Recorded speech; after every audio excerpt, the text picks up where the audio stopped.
नाज़रीन, गोलाची में पानी की शदीद खोज बरकरार है। इन हवाले से आपाशी वाले सूबाई वजीर सुहेल अनवर सियाल से मेरान टीवी जी रिपोर्टर सरदार खान भट्टी ख़ुसूसी गाल बोल गई है। बदीन ज़िले में पानी की खोट जा जेके कारण आहिनि उहे छा आहिनि, तफ़सील जेके आहिनि तव्हां खां एग्रीकल्चर पंहिंजो इरिगेशन मिनिस्टर खां तव्हां वरिता, उन्हनि जो छा चवणो अचो तव्हां था ॻाल्हायूं। इरसा ऐं पीटीआई नाल हुकूमत इहा थी चए त सिंध पानी चोरी थो करे। उहो जॾहिं पानी गुड्डू में अचे ई नथो त सिंध पानी चोरी कीअं थो करे, नंबर 1।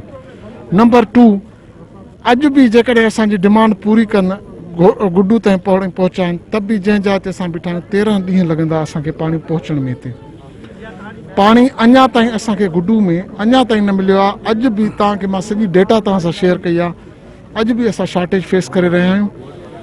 अक्रम वाह में, न्यू फुलेली वाह में 13,000 जी असांखे हिन महिल बदीन जे सिस्टम लाइ असांखे पानी जी शॉर्टेज आहे। ऐं सिर्फ़ु इरसा जी नाअहली जे करे टीपी लिंक केनाल जेको आहे 12,000 क्यूसिक हली रहियो आहे। जेकॾहिं अॼु बि टीपी लिंक केनाल सिर्फ़ु बंदि कनि त बदीन जी शॉर्टेज जेका आहे ख़तमु थी वेंदी। मां इहो आबादगारनि खे इहो चवां थो त असां योम दुआ लास्ट वीक कईसीं।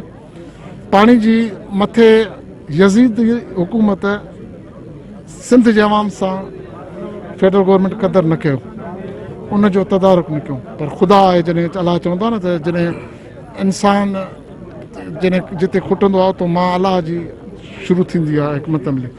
अलाह जा लख असां मथे इन्फ्लूस सुठा थिया आहिनि। पानी बहितर थियणु आहिस्ता आहिस्ता थींदो थो वञे। हाणे जेको पानी हिते ईंदो उहो इंशाअल्लाह राइज़ में हूंदो त पानी जी सूरत हाल बहितर। कैमरामैन हसनैन शेख सां गॾु सरदार भट्टी, मेहरान टीवी न्यूज़।